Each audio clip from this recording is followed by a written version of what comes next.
Hey, it's the Plastic Posse. We're on the road right now in Boerne, Texas at the Model Box. It's a brand new hobby shop that just opened about a half an hour outside of San Antonio, about 90 minutes away from Austin. So we're gonna go inside and check it out, meet the owner, meet some guests, and really see what this shop has to offer. So come on with me inside. Let's meet Stan. Stan, how are you, man? Hey, good to see you. How are you? Good to see you. Thanks so much for having us. Absolutely. Thanks for coming. So we're at the Model Box in Boerne, Texas. You are. So tell us a little bit about this shop.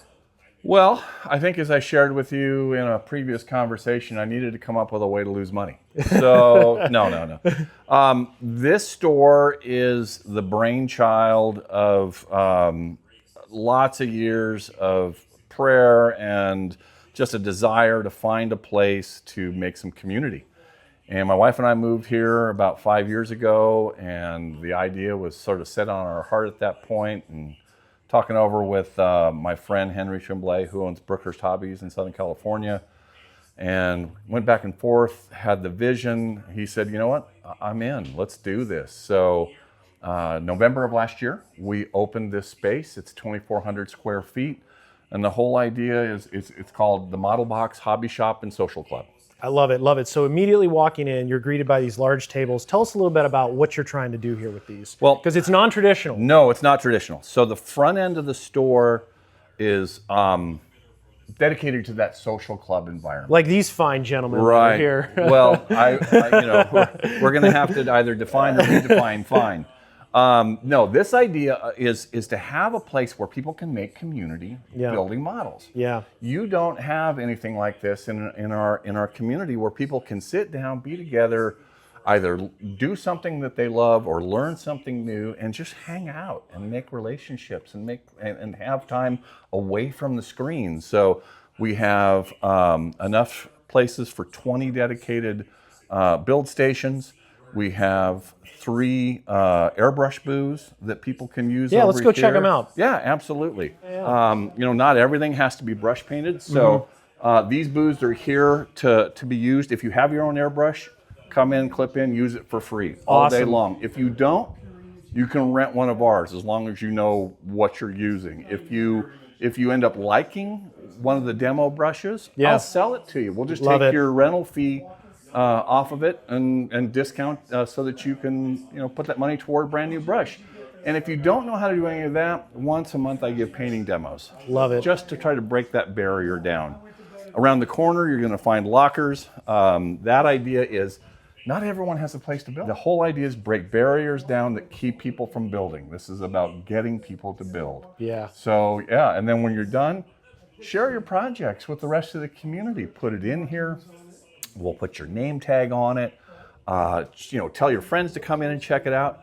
And then when you want to take it home, take it home. Yeah. We'll put something else in. I love it. You have, Chris, Hayden, Sergio. There's so much here. And what's great is it's diverse. It's not just one subject. Right. You have Gundam, you have military, you have civil subjects, and even Warhammer. Oh, absolutely. I mean, the store, the retail back half of this store is everything that you'd find in a traditional hobby shop, all the what we'll call, whether it be civil or whether it be historic modeling, all the paints and supplies and everything else. And then it's the new era of models. Yeah. It's the gaming stuff, Warhammer. It's the Gundam stuff, which is just mind-blowingly successful. Single largest market segment in the world for models right now. Then we have the tabletop gaming figures and models, D&D figures, Bolt Action, Flames of War, Conflict 47, Halo, all those different things, Star Wars. They're here to buy. We'll help you build and paint the figures and then set up times for you guys just to play it. I love it. So Stan, now we're at the back corner of the store. Where are we at right now? You are in our Warhammer gaming room. We'll call it the gaming lounge. Originally, this area was thought to be where we're going to put all the scratch building, all the groundwork, all of the terrain stuff, and all that ancillary stuff that you need to do dioramas and or enhance your bases or whatever the case may be.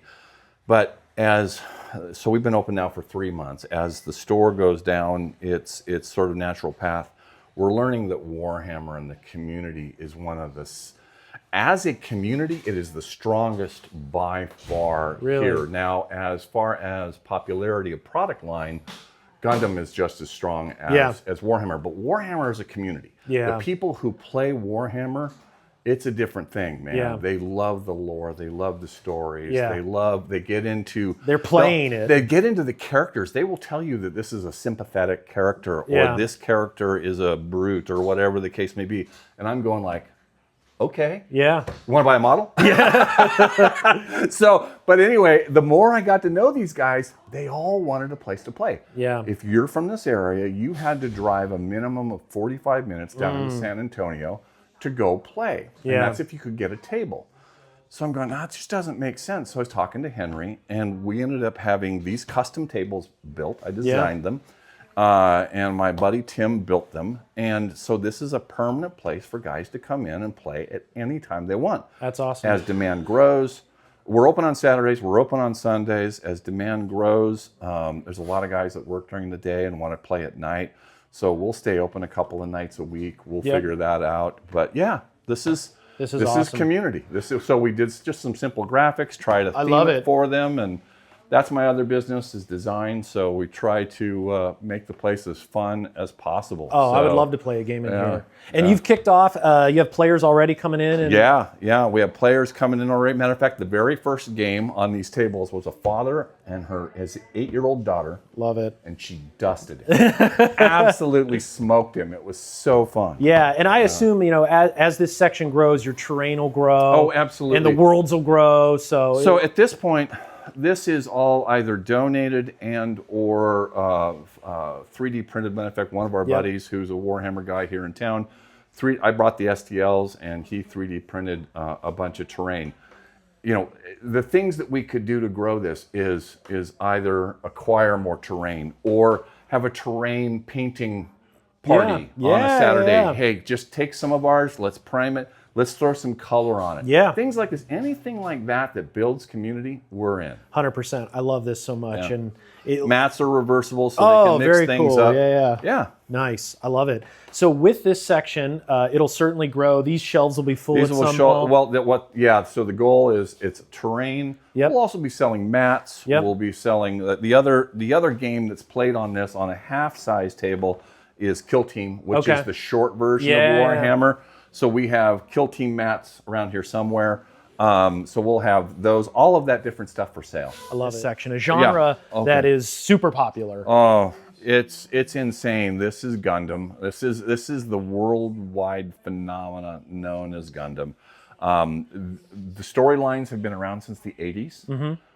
The anime stories have fed a culture and created a IP that's unstoppable. Mm-hmm. As they continue to do new versions of these stories, Bandai, which basically owns the IP, is cranking this stuff out all the time, and I cannot get enough of it in. Yeah. If I could, I'd fill this entire thing up. Yeah. And I'm having people paw through it on a daily basis. It's amazing. That's awesome. This is the transition.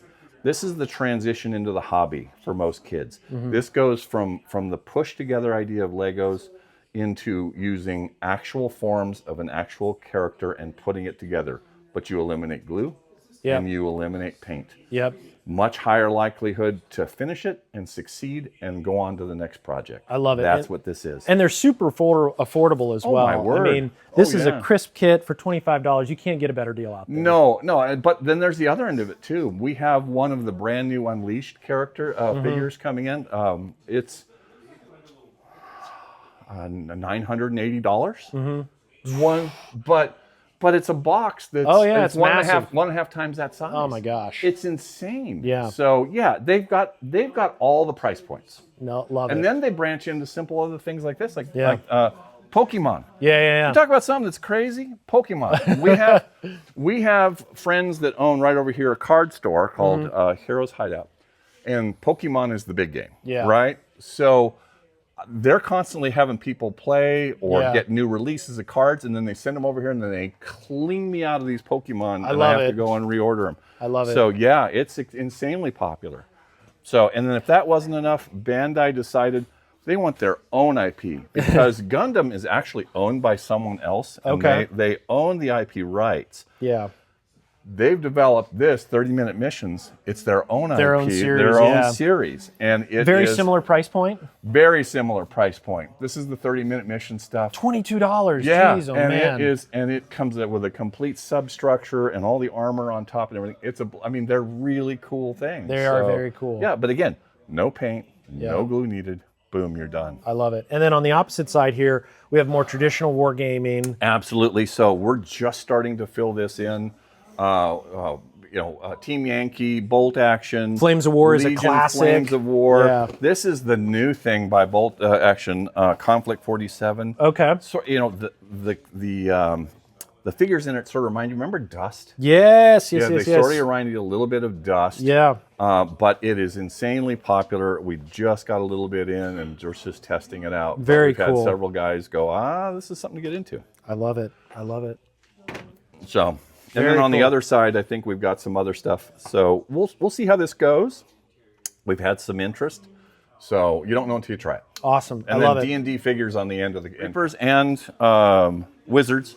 And then over there, they play D&D. Okay. But They gotta have a source. They got to have a source. So this is they come over here and buy their figures here and their paint, and then they go play it over there. Awesome. Continuing on with the tour of Stan's shop, looks like we've got some incredible race cars and automotive kits. Car culture is alive and well out here in Texas Hill Country. This aisle is everything from hot rods to trucks to formula to funny cars and everything in between. We listened as best we could when we opened the store. So many people love the idea of coming in and either finding something close to the actual car that they have or the car that their dad had and they want to try to build it and so on. Or there is a huge hot rod culture here. Some dear friends of ours own a couple restaurants here in town, and the son that's the managing director for these two restaurants has a hot rod club called the Cibolo Creek Motor Club, and they put on a hot rod show every year in October. I said, hey, let's talk about maybe doing a Cars and Coffee. It gives your guys a place to come out and hang out. Absolutely. And then it brings a little more awareness to the store. Great idea. Talked to the landlord. He was very cool, allowed us to do it. On a typical meetup, they have about 10 to 12 cars show up. We had over 80 cars show up out here. Knowing that this was going to be a great event, we brought in as much inventory as we could as far as hot rods and stuff like that goes. And people loved it. So Really a we great have mix enjoyed. of, like your NASCAR stock cars, your Tamiya, Japanese imports, your hot rods. You know, this stuff here, I don't completely understand it. Initial D, it's just street cars, Japanese street cars, but it comes from, again, it's an anime series called Initial D that's insanely popular. I can't keep this stuff in stock. I keep bringing it in by the dozens, and it keeps selling out. So people love this stuff. So, that's what we're here for, is to meet a not just a need, but a desire. Absolutely. So you got your Porsche 911. Yeah, just a great selection for a wide audience. Peterbilts. You'd let me know. I mean, there was a guy in here the other day. I think I have Peterbilts, and he wanted a Mac. And I'm going, I can get it for you. He goes, no, that's okay. It gives me an excuse to come back. I'll just, when you get a chance. And people love them. Yeah, people love them. Yeah. So that's what we're doing. Unfortunately, ships are the bastard stepchild. Although what's funny is you are now 40 minutes away from the birthplace of Admiral Nimitz, Fredericksburg, Texas. So we really should do this more honor, but we'll grow there. Ships, every once in a while we'll get someone in here that loves it. We have our USS Texas, which reopens as a museum here pretty quick here. Of course. In Corpus Christi. So definitely going to have to blow this up when that gets ready to order. So this is the collection corner. This was seeded by a dear friend of mine, Will Windmill. He had a dear friend that was passing. Didn't want to stick his wife with the collection. Will acquired the collection from the friend and then has turned around and very graciously sold it to us for a very competitive price, allowing us to make somewhat of a profit on it, get it out there. These are all really good kits. You know this. I mean, this is really well done stuff, and all the parts are here, and this stuff is out of production. Yeah. I can't tell you that there is more than 10 kits in here that are still in production. It's a great find. The gentleman who owned them did a great job keeping them in good shape. So this has been wonderful, and it gives people a chance, a second chance or a third chance at something they otherwise didn't get to build. Or if you're new in the hobby, you can pick up a 148 scale aircraft Oh, for yeah. $15 and take it home and practice your skills. Continuing on, we have one of my favorite aisles, the armor aisle. Amen to that, Stan, brother. It looks like you've got a couple of AFVs here. Just a little bit. So anyone that knows me, most of my build history that finally makes it to the finish line, although I build it all, let's put it this way, I start it all, I don't finish it all. I tend to finish AFVs, so it's my passion. So yeah, this aisle is near and dear to my heart. Everything from, this kit has got to be 40 years old. All-time classic, yeah. 40 years old, Yeah. to one of the most state-of-the-art kits out there on the M51. Yeah. This is less than 3 months old. Yeah, brand So new. And we work on, hard to try to bring some variety to what's going on in here. This has to grow a lot more. The goal would be to have kits that are classic, that are buildable, like Tamiya's that have been around, the venerable kits that have been around 20, 30 years, that you can invest 20, 25 bucks in and succeed. And then I want to go up to, the most expensive, crazy thing you possibly can. Yeah. In honor of Spud, I brought in an M113, and there it sits. But you got to find someone unique that wants to build it. But we'll get there, and then, oh yeah. also a subject that's near and dear to your heart. You've got a really good selection of 148 scale armor. Absolutely. So, being a member of that other podcast with Rob Riv and Luke Pitt, quarter scale is dear and dear to my heart. When I was blessed to win AMPS Nationals, it was with a quarter scale kit, and to my knowledge, I think that's the only time something that was not 35th scale that won Best of Show. I love that scale. I always have. I know you guys have a love for it. Yeah. It's the Cinderella, not too big, not too small scale. So yeah, I've got as much of that as I can, and I will always, advocate for that product line if I can. So I really love how you put so much thought into what stock you're going to build. You've got classic kits. You've got the latest and greatest kits. You've got $10 or $15 kits, and you've got $150 and up kits. Absolutely. I love it's a very thoughtful approach. We don't have the shelves stocked as densely as I would love. So I've got to be very purposeful about what we bring in and try to bring a variety in and try to provide kits that tell the story that our clients are asking for. So that's the attempt. This is going to grow. We're going to continue to build our inventory. But for now, we've got to be very, very thoughtful instead of just slamming quantity in there. So, Absolutely. yeah. Yeah, let's go down here and take a look. And then, of course, we've got aircraft. Tell us a little bit about that. Well, this is all the stuff that the wingy things, which, up until the quarter scale Sherman, this is what I built. This is what I was published in. I love aircraft models. I haven't completed one since 07, but that doesn't keep me from starting them, and it doesn't keep me from being passionate about them. I love them. So many of these manufacturers, it's so funny. I get people walking in who say, as a kid, I love this. Where's all the monogram and Revell? Right? Well, Revell is now a German company. There is no monogram anymore. They're going, okay, what's made in America? Well, not a lot. But when it comes to aircraft, they go, oh, well, then I assume all of this is Asia. I go, well, some of it's Asia, but not all of it. We have a lot of European companies that do insanely beautiful models. Yeah, so, your Arma hobby, your Models V, ICM. Yeah, absolutely. It's just a matter of deciding what the subject matter is, what your skill level is, and we'll guide you down that path. Academy has been a great seller for it. Not only do they keep current on subjects, but the price point. It's affordable. It's buildable. So yeah, we're quarter scale heavy because that is the preferred scale. But we get into 32nd, 35th, 72nd. We've even got some 144th, so it depends on what you want. Yeah, your There you 72nd go. scale, and That's it. yeah, it looks like again just a really great selection of different subjects by different manufacturers. Yeah, So Stan, we're coming down to my favorite aisle. that's it. It's the consumables. Yes. Who isn't a sucker for paint?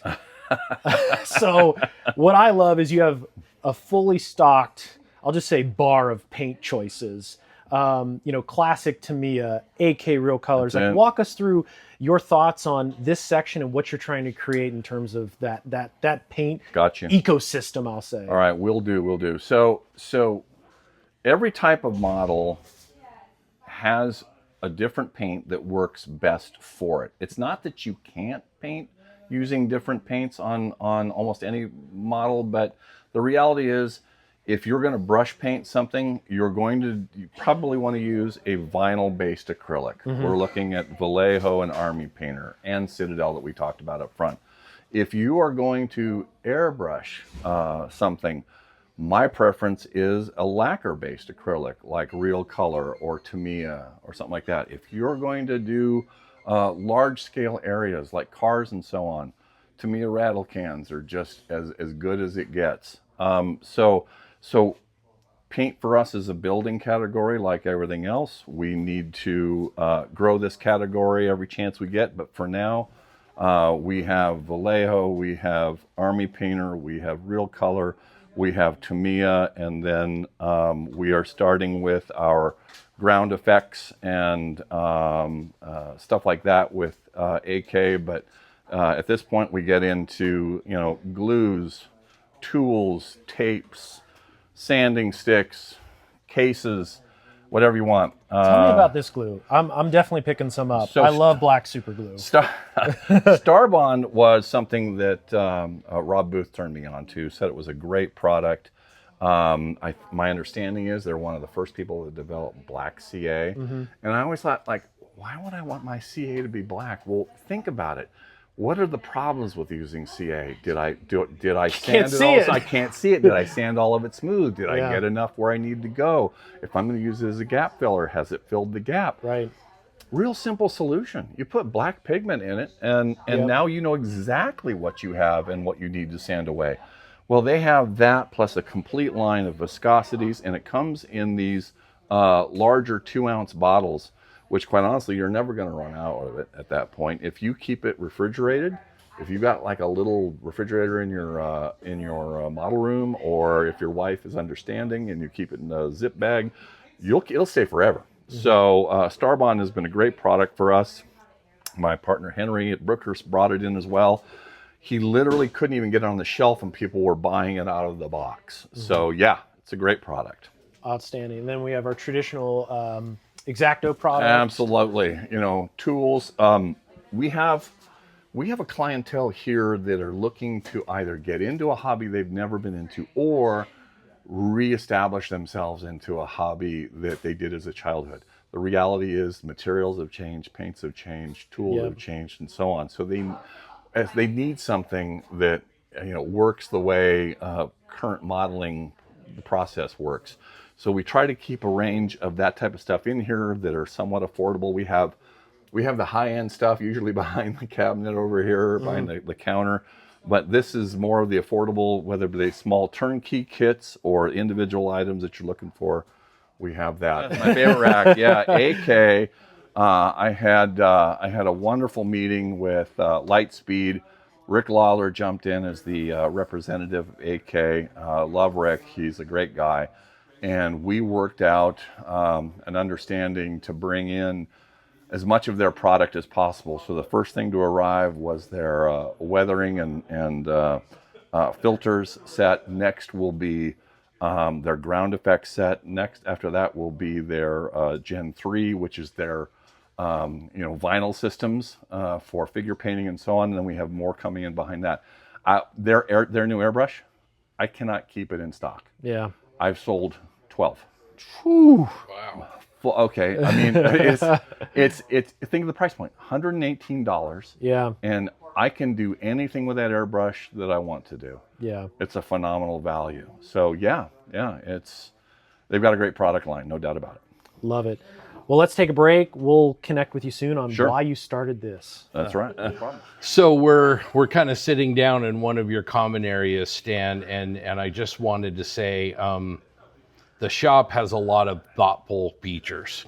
Whether it's the airbrush booth or the big TV or the comfortable chairs, it's really a space more than just a retail location. Social club. And yeah, absolutely. And as we sit here, you can see the mats where people can build and everything. But I wanted to talk to you a little bit about where did the model box come from? You know, how did that kind of start, and how did it come to be?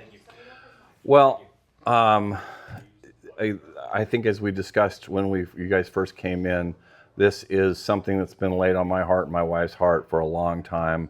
Hopefully a place that will eventually turn into retirement. But that said, it's a place to create community. And I think this town could sorely use a place where people can come and be a part of something and do something productive and fun, that they're not buried behind a screen and isolated. I think we all had enough of that during COVID. So this is probably a counterintuitive thing to that. The front end of the store is the social club, the back end and then the wargaming area, the retail parts in the back of the store, and community is what it's all about. These guys that are sitting on the back side of the camera are a big reason why we started this, because when we moved here, I prayed about I wanted friends that I could share all the parts of my life with, including this, and God provided me these guys, and they have come through in spades for me, and in turn, Henry and I wanted to make this happen. The idea, given that we can work the bugs out of this thing, is within a couple of years is franchise this, because I think there's a ton of communities in this country that need this.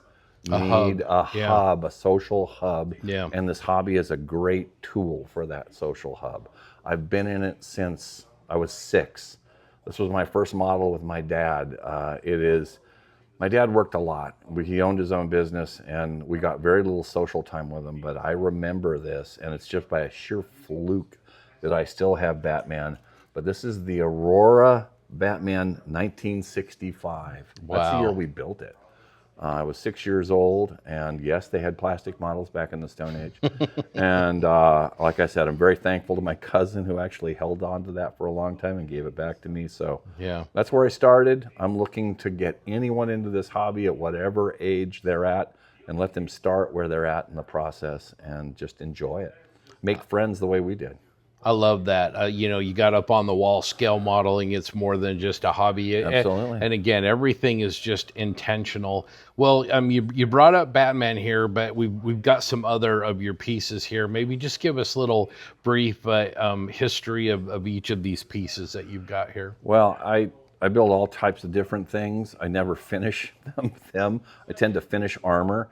But a few of the things that I have here is this was my first completed Warhammer model, although I had to do my own spin on it. I took the 40K Goliath and turned it into a Warhammer LRDG.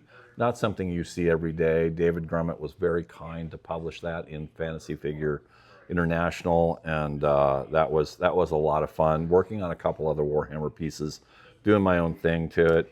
The Duster, quarter scale Duster, was just in AFE Modeler. Thank you, Mark and David, for being willing to publish that.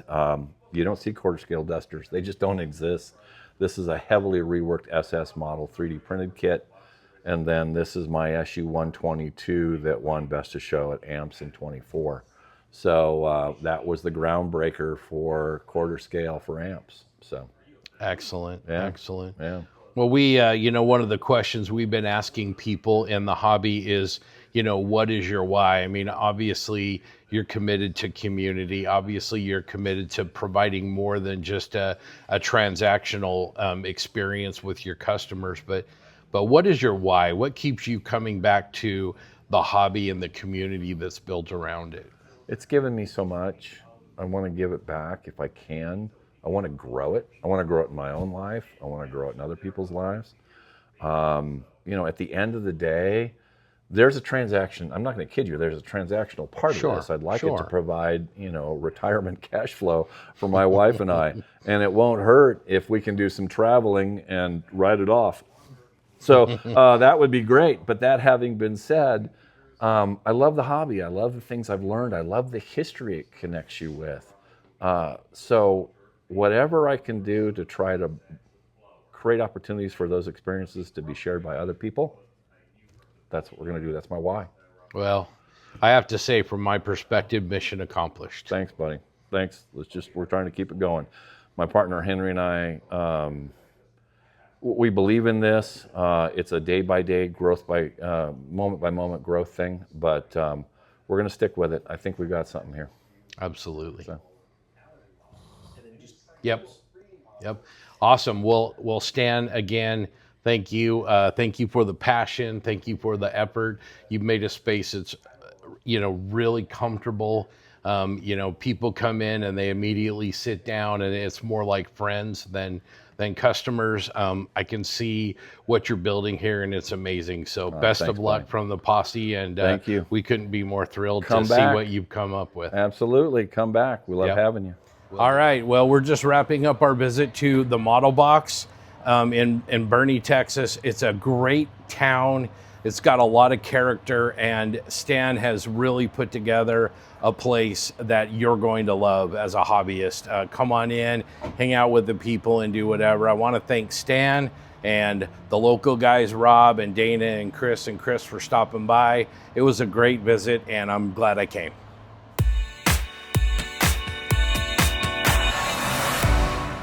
One of Stan's patrons, Chris, tell us what this shop means to you. This is a place where we can gather and not only get the stuff that we need to do our hobby, and it's increasingly becoming the go-to place for that in this area, but it's also the social club piece of this, that it's a place we can gather. We have, you know, build night here. It's a place that anytime that I'm in town or in the area, I'm going to drop by and see Stan, see friends, and check out what's new, and just enjoy the community around the hobby as much as the hobby itself. Awesome. And now we're here with Rob. Rob, let me ask you the same question I asked Chris. What does this shop mean to you?